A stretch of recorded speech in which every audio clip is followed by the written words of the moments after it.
Amén.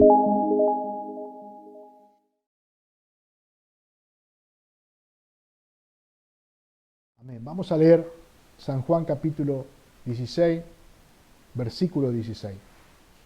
Todavía un poco y no me veréis, y de nuevo un poco y me veréis, porque yo voy al Padre. Entonces se dijeron algunos de sus discípulos unos a otros: ¿qué es esto que nos dice?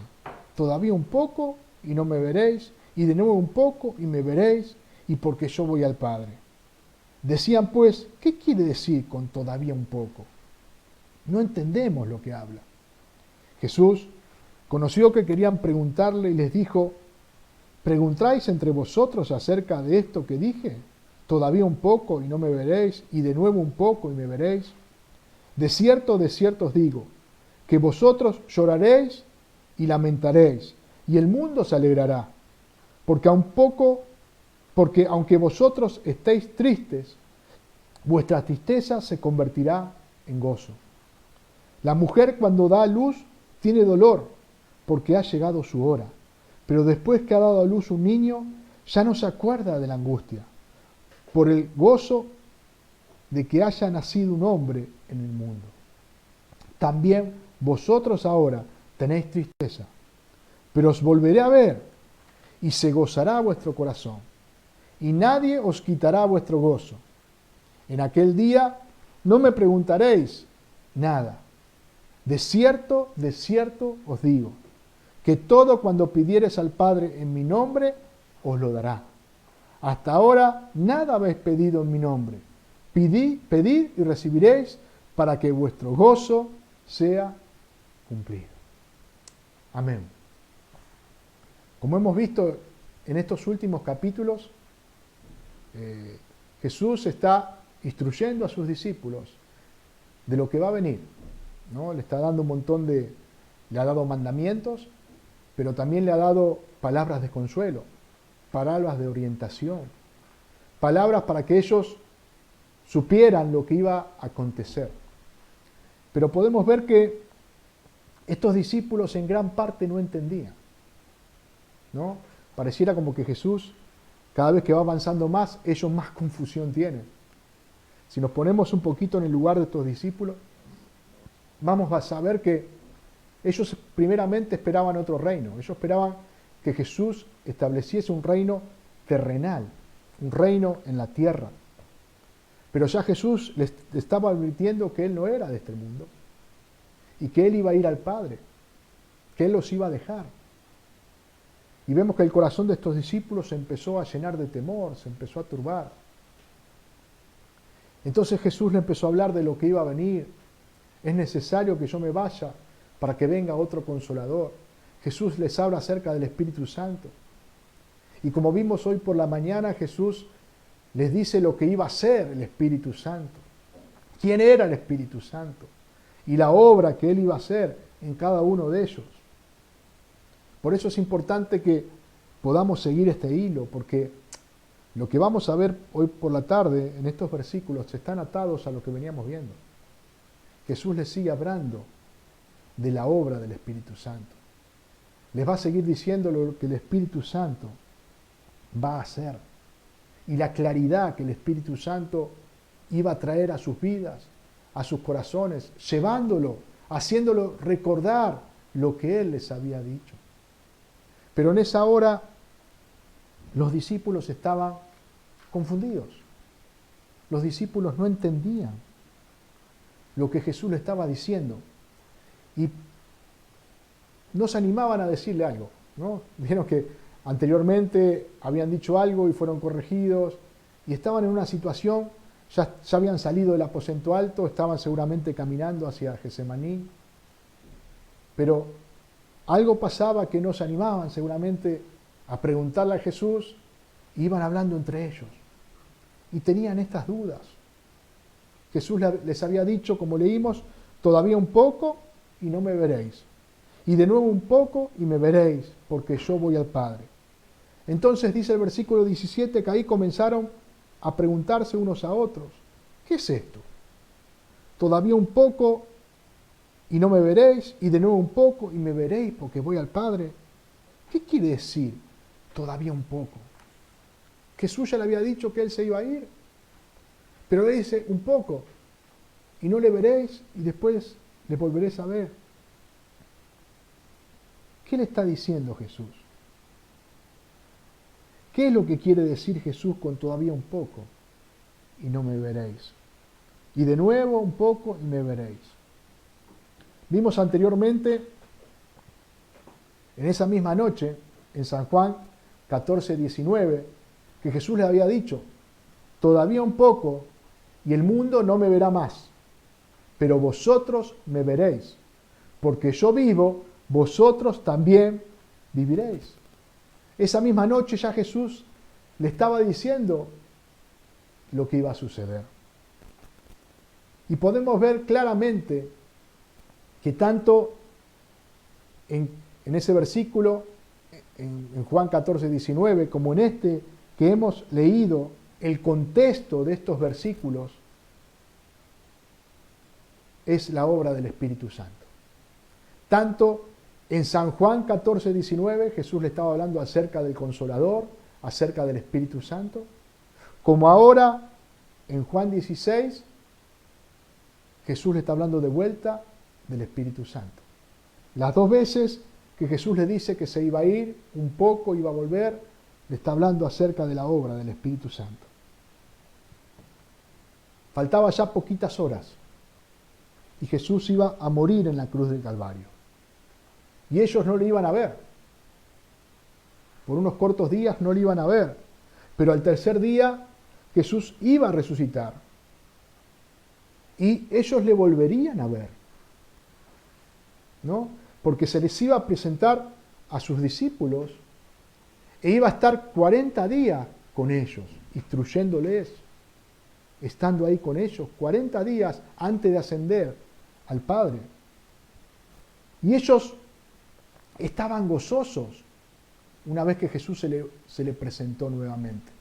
Dice Juan 20:19, cuando llegó la noche de aquel mismo día, el primero de la semana, estando las puertas cerradas en el lugar donde los discípulos estaban reunidos por medio de los judíos, vino Jesús y puesto en medio de ellos les dijo, paz a vosotros.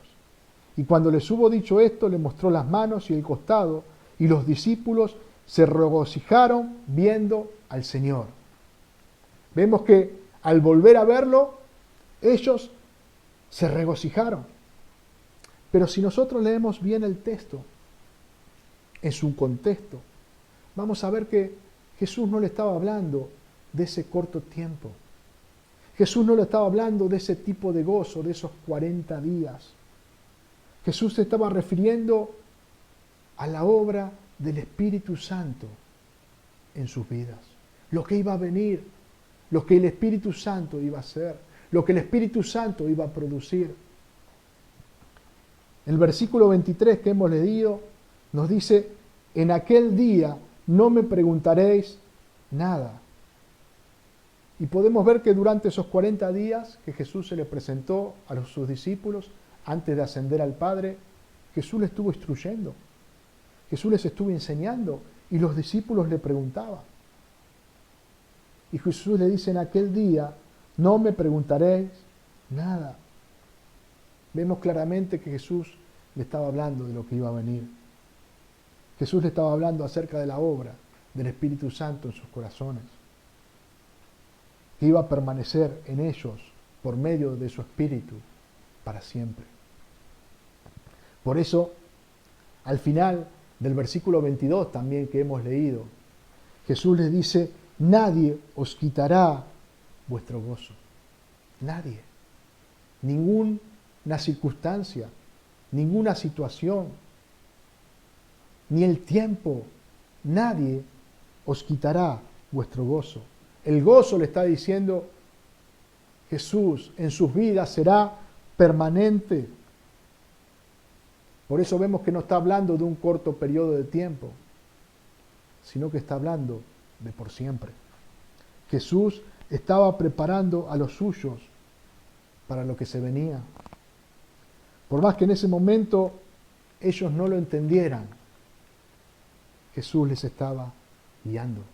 Hermanos, ¿cuántas veces nosotros no entendemos pero Jesús nos guía por medio de su palabra. ¿Cuántas veces no comprendemos la situación que estamos pasando? ¿Cuántas veces no comprendemos en el momento lo que Él nos está diciendo? Pero Él nos habla por medio de su palabra. Y va a ser el Espíritu Santo el que va a traer luz a nuestra vida, a nuestro corazón. Y nos va a hacer comprender cuál es su propósito, su voluntad. Jesús sabía que cuando el tiempo llegara, en el momento oportuno, sus discípulos lo iban a entender. Ese no era el tiempo. Pero en el tiempo oportuno, en el tiempo propicio, los discípulos iban a recibir su palabra y se iban a llenar de gozo. Se iban a gozar por lo que Él había hecho y por lo que Él les había enseñado. El versículo 20 que hemos leído nos dice: de cierto os digo, que vosotros lloraréis y lamentaréis, y el mundo se alegrará, pero aunque vosotros estéis tristes, vuestra tristeza se convertirá en gozo. Cuando Jesús fue crucificado, los discípulos lloraron. Aquellos que amaban a Jesús se lamentaron, se conmovieron, se entristecieron. Había dolor en su corazón. Y esto fue un gran dolor para sus vidas. Lo vemos en aquellos que fueron al sepulcro, en las mujeres. Estaban temerosos. Se sentían derrotados. Pero aquellos que aborrecían a Jesús, aquellos que eran enemigos de Él, se alegraban porque Jesús había muerto. Se sintieron ganadores, aunque esto fue por un corto tiempo. Se sintieron ganadores, se burlaron de Él, le injuriaron. Mateo, capítulo 27, versículo 39, nos habla cuando Jesús estaba en la cruz. Y nos dice: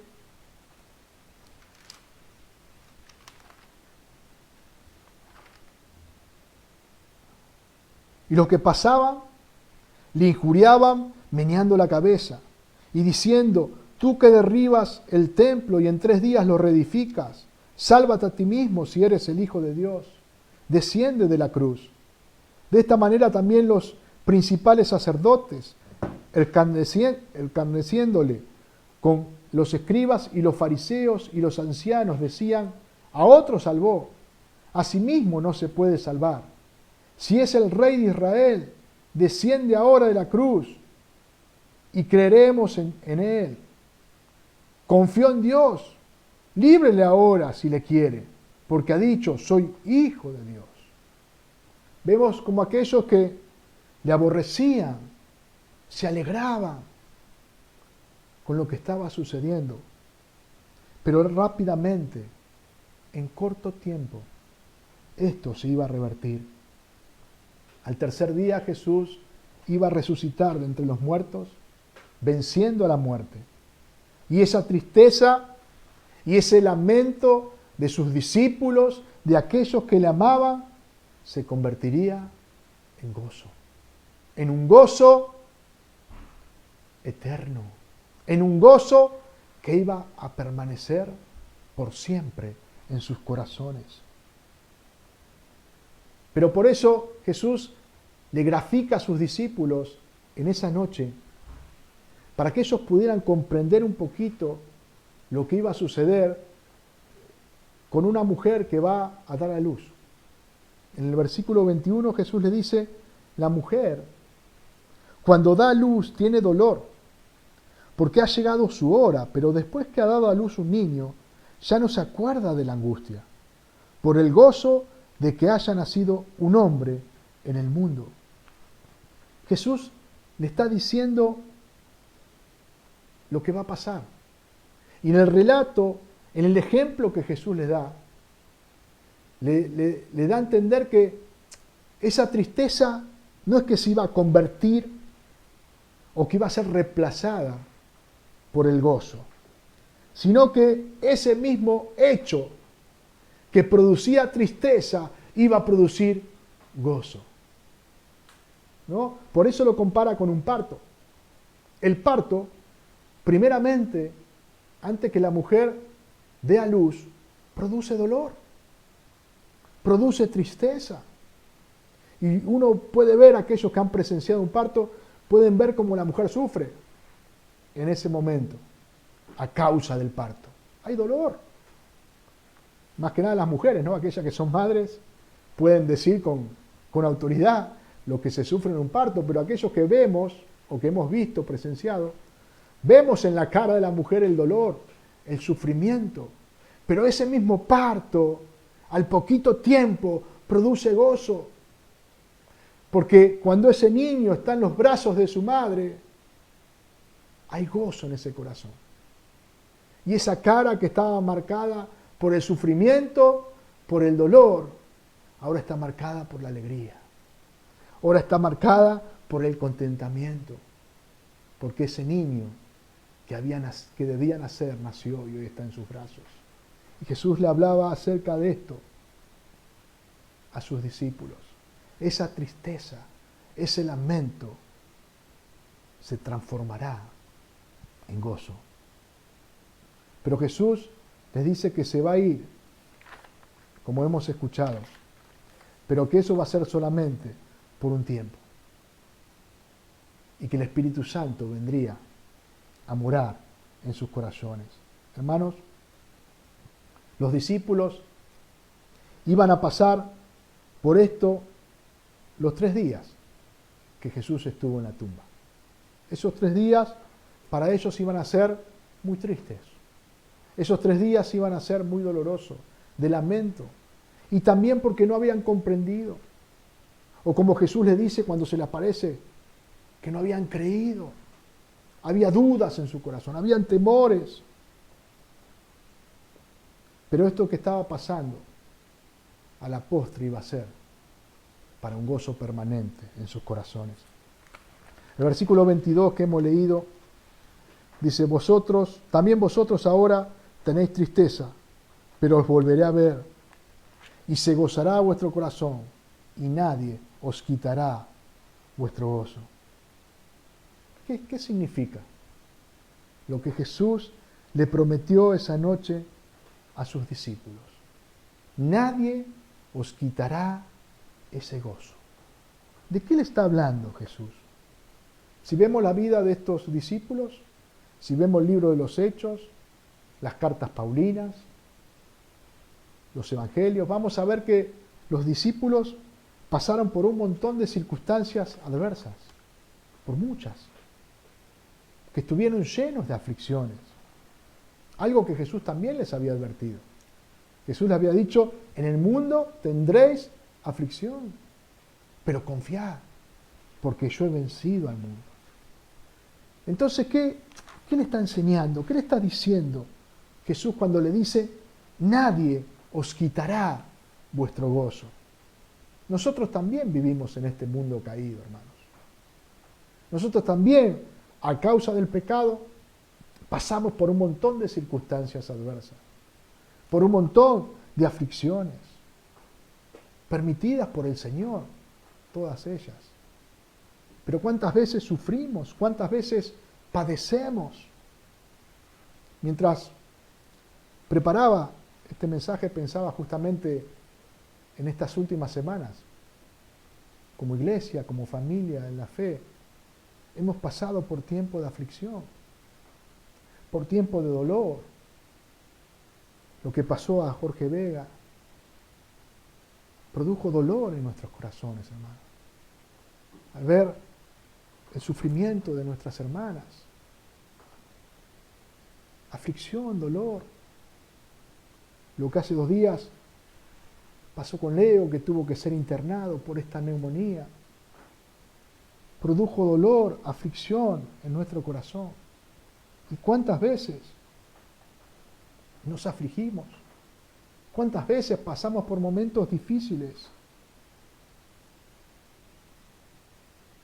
Y Jesús nos está hablando del gozo, que es un gozo que está por encima de la aflicción. Es un gozo que está por encima del dolor.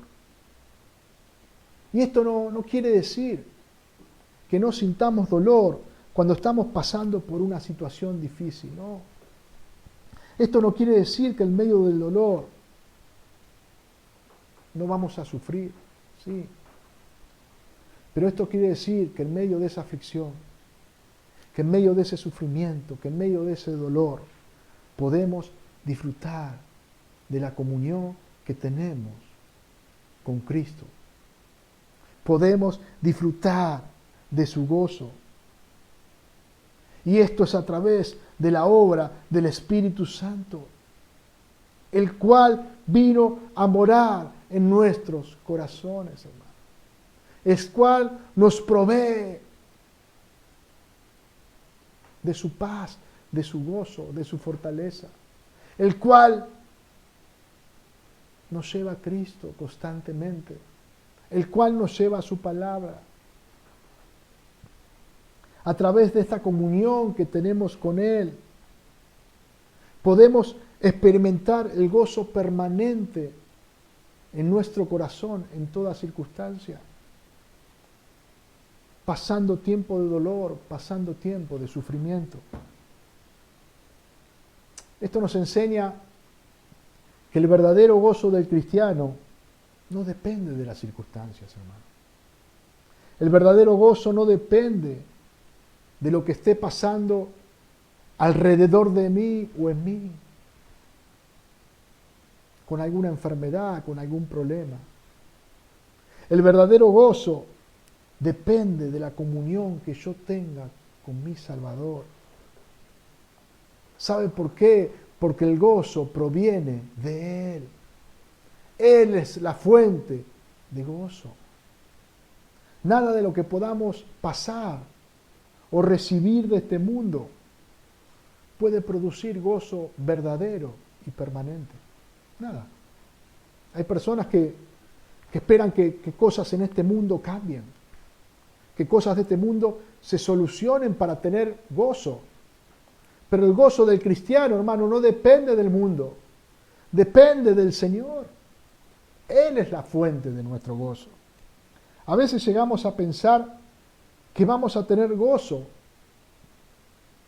cuando alcancemos un bien material, cuando tenga una casa que sea mía, voy a tener gozo. Cuando tenga un auto, voy a tener gozo. Cuando tenga un mejor trabajo de lo que tengo hoy, seguramente voy a tener gozo en mi corazón. Cuando nos pongamos de novio, puede pensar un joven o una jovencita, voy a tener gozo. Cuando alcancemos ciertas metas, cuando me reciba de esto que estoy estudiando, seguramente voy a tener gozo. La esposa puede pensar cuando mi esposo sea más dulce para conmigo, voy a tener gozo. Hermano, a veces ponemos en un montón de cosas humanas y de este mundo el gozo que solamente proviene de nuestro Dios. Cuando mi hijo deje de ser más rebelde y sea más obediente,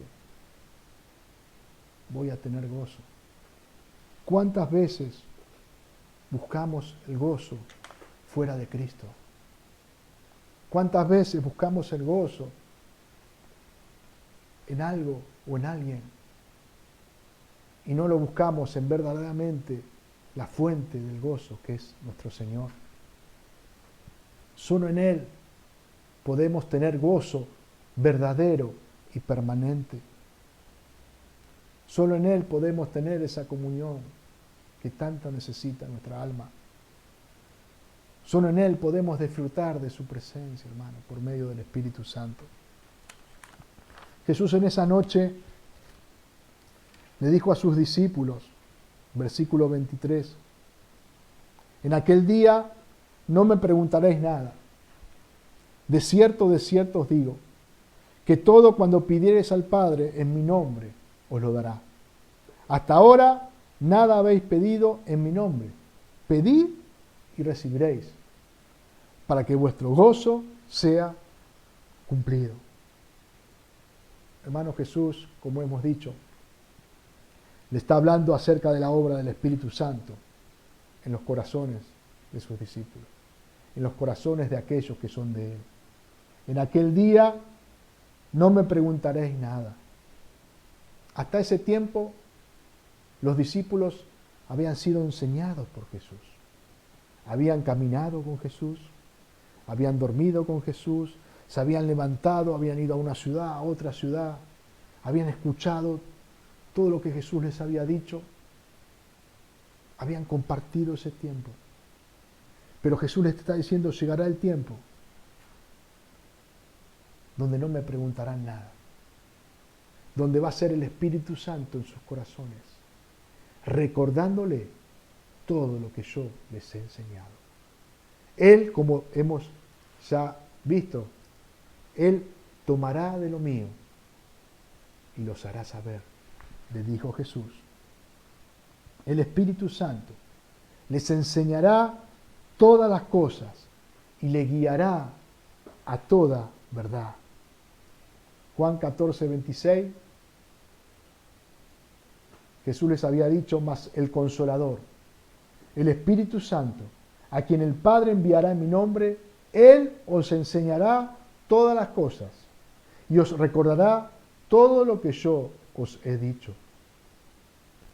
En el 16:13, como escuchamos hoy a la mañana, Jesús le volvió a decir, pero cuando venga el Espíritu de verdad, Él os guiará a toda verdad, porque no hablará por su propia cuenta, sino que hablará todo lo que oyere y os hará saber las cosas que habrán de venir.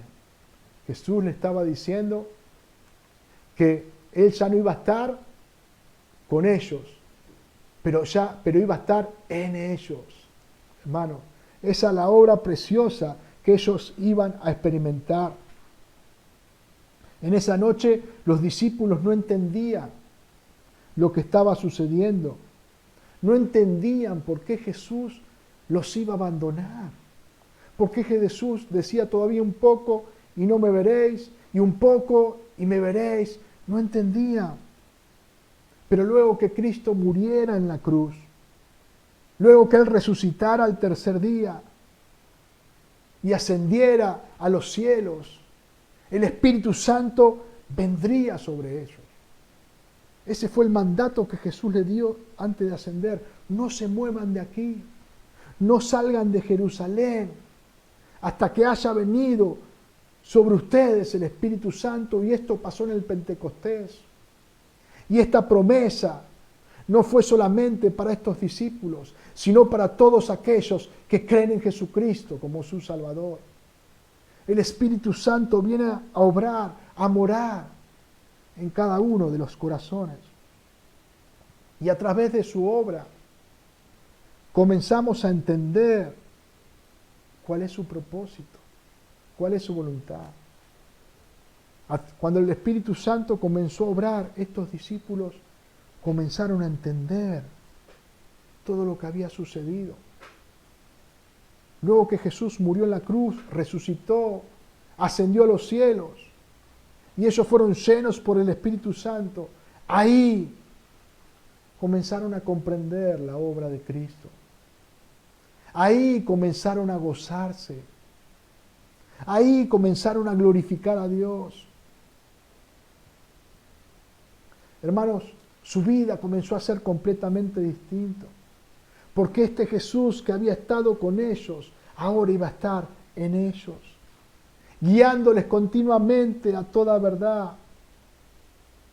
Y a través de esa comunión íntima, día a día, podían experimentar el gozo permanente, hermano. Podían estar seguros que aquel que les había prometido lo iba a cumplir. Podían ver como todo lo que Jesús les había dicho se cumplía. Su fe era fortalecida, hermano. Podían ver como sus palabras eran verdaderas. Y no había circunstancia, no había aflicción, no había problemas que le hicieran quitar el gozo. Vemos hombres y mujeres viviendo y predicando el Evangelio, llenos de problemas, llenos de dificultades, pero por sobre todas las cosas, llenos de gozo. Dios nos ha revelado en su palabra, hermanos, todo lo que debemos saber. Y esto tiene que traer certezas a nuestra vida, seguridad. Dios nos revela por medio de su palabra todo lo que nosotros debemos saber. Si hay cosas que no entendemos, es por nuestra incapacidad, es por nuestra ignorancia. Por eso la palabra de Dios nos enseña que le pidamos a Él, que le pidamos sabiduría, para que Él nos pueda revelar cuál es su perfecta voluntad, hermano. Sus palabras son fieles y verdaderas. En Él podemos estar seguros en medio de cualquier tormenta. Por más fuerte que la tormenta sea, en Cristo estamos seguros. Como dice el apóstol Pablo, ¿quién nos separará del amor de Cristo? Hasta ese momento, los discípulos habían orado al Padre. Hasta ese momento no habían tenido necesidad de pedir en el nombre de Jesús. ¿Por qué? Porque habían estado con Jesús. Porque todo lo que necesitaban se lo pedían ahí a Jesús. Pero ahora llegaba el tiempo de pedir al Padre por medio de Cristo. Y como ya hemos visto anteriormente, ¿qué significa orar en el nombre de Jesús? ¿No? Ya hemos dicho que no es una frase mágica, no es solamente la terminación de una oración en el nombre de Jesús y formular esa frase para que lo que estamos diciendo se cumpla. No, ese no es el significado que tiene el pedir en el nombre de Jesús, sino es orar conforme a Cristo y su voluntad. Es mostrar nuestra sumisión y dependencia total a Él. Y en nuestra petición, buscar que su nombre sea glorificado. Orar en su voluntad, orar por medio de Cristo, es orar a través de lo que Cristo quiere, de lo que Él ha determinado. Mostrar nuestra dependencia hacia Él y buscar con nuestra petición que su nombre sea glorificado, que su nombre sea exaltado. Y esta oración es la que el Padre responde. Hermanos, todas las respuestas que nosotros recibimos de parte de nuestro Dios en la oración son por medio de Cristo. Es por lo que Él es y por lo que Él ha hecho. Nosotros tenemos acceso al Padre por medio de Cristo. Nosotros podemos estar delante de la presencia de Dios por medio de Cristo. Nosotros, como dice Hebreos, podemos acercarnos confiadamente al trono de la gracia por medio de nuestro mediador, que es Jesucristo. Y todas las oraciones que podemos elevar tienen respuestas por medio de Él. Y también es importante ver en este versículo que Jesús le está enseñando a sus discípulos la importancia de la oración, hermano. La importancia de cómo debemos orar y de qué importancia que tiene la oración. En esa noche fue la tercera vez que Jesús les habla a sus discípulos acerca de la oración, que le enseña cómo debían orar, pero también que le enseña que debían orar. Ya hemos leído en Juan 14:13, Jesús le dice algo muy parecido. Y todo lo que pidieres al Padre en mi nombre, lo haré, para que el Padre sea glorificado en el Hijo. Juan 15:16, esa misma noche, Jesús le dice, no me elegiste vosotros a mí, sino que yo os elegí a vosotros, y os he puesto para que vayáis y llevéis fruto, y vuestro fruto permanezca, para que todo lo que pidiereis al Padre en mi nombre, Él los dé.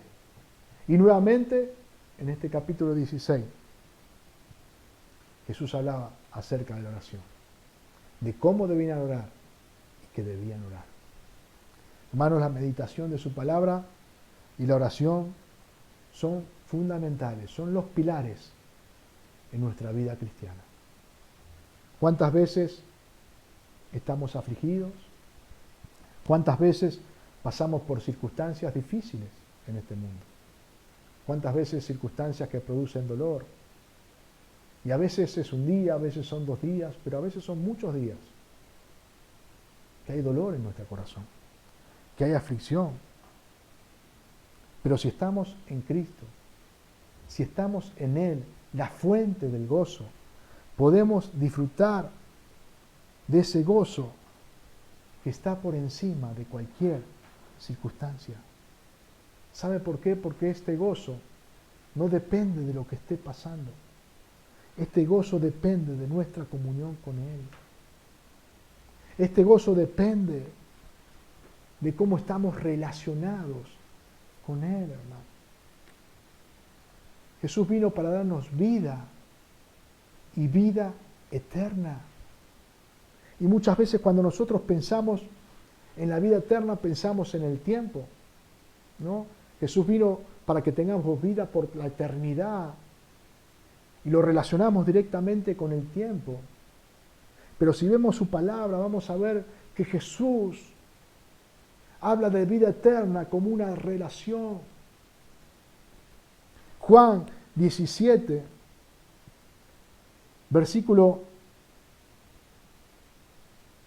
espere que lo busque, Juan 17, versículo 3 dice, y esta es la vida eterna, que te conozcan a ti, el único Dios verdadero, y a Jesucristo, a quien has enviado. Esta es la vida eterna, dice Jesús, que te conozcan a ti. Hermano, y esa es la vida eterna que nosotros podemos disfrutar cada día. El conocer a Cristo, el conocer al Padre, el tener esa comunión íntima con Él.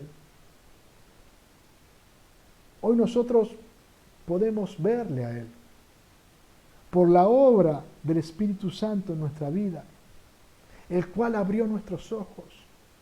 Antes no podíamos verle, no le conocíamos, pero por medio de la obra del Espíritu Santo hoy podemos ver a Jesús, podemos conocerle, podemos ir delante de su presencia. Y no solo que podemos ver y conocerle, sino que tenemos esa esperanza viva, hermanos, que un día vamos a verle cara a cara.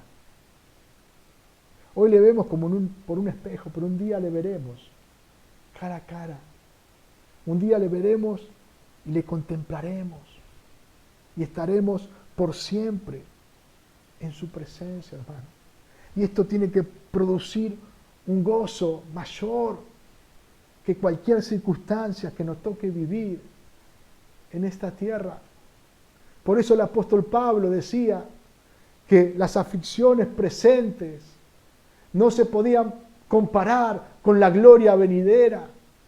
Las aflicciones, por más dolorosas que podemos pasar en este mundo, son incomparables con la gloria futura, hermano.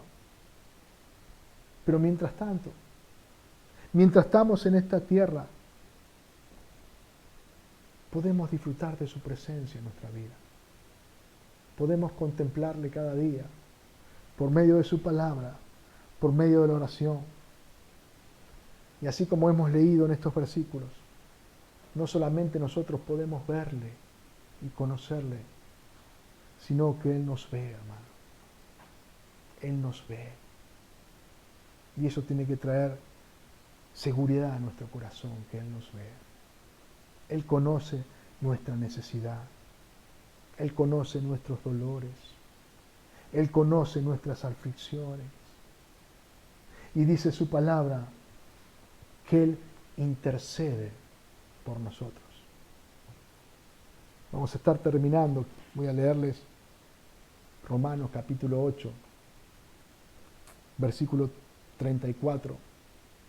El apóstol Pablo dice, ¿quién es el que condenará?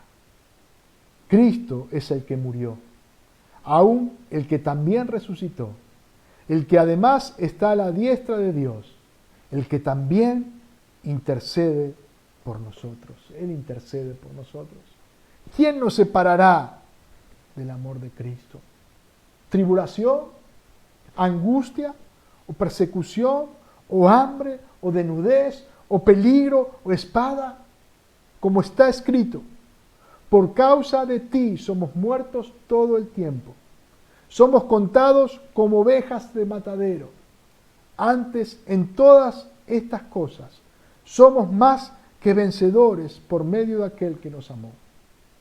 Por lo cual estoy seguro de que ni la muerte, ni la vida, ni ángeles, ni principados, ni potestades, ni lo presente, ni lo porvenir, ni lo alto, ni lo profundo, ni ninguna otra cosa creada nos podrá separar del amor de Dios, que es en Cristo Jesús, Señor nuestro. Hermanos, nada ni nadie puede separarnos del amor de Dios que ha sido derramado en nuestros corazones por el Espíritu Santo.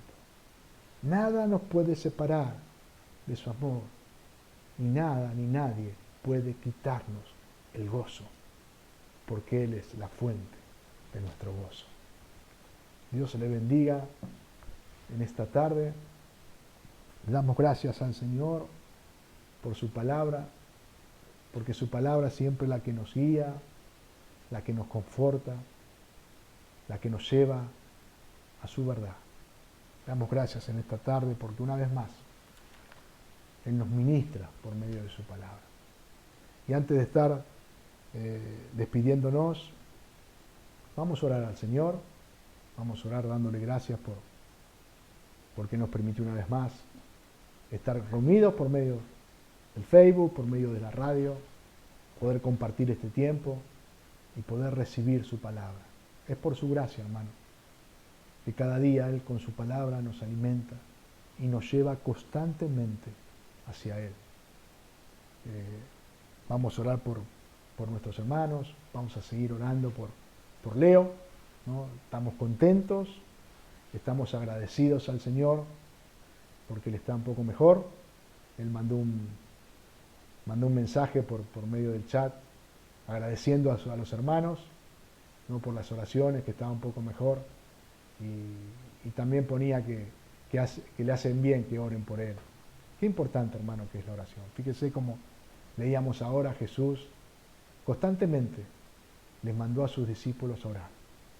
Qué importante que oremos, que dispongamos este tiempo y que oremos los unos por los otros.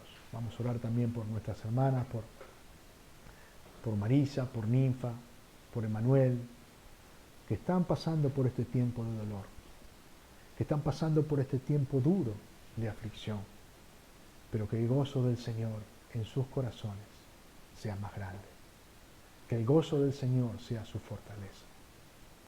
Y vamos a orar también por Marta, que estaba con un problemita en el pie a causa de la diabetes, por Jorge, el hermano de Rosita, y por todos los hermanos, que en este tiempo tan especial que estamos viviendo, hermano, en general, Dios nos guíe siempre por medio de su palabra, Dios nos fortalezca. Y como hemos escuchado también de Paul Washer, podamos cumplir con su mandato, podamos predicar su evangelio. Hay miles y miles de personas en este mundo que aún no le conocen. Y el mandato que tenemos de parte de nuestro Señor es predicar su palabra, es predicar el evangelio, es predicar acerca del arrepentimiento, para que el Espíritu Santo obre en los corazones.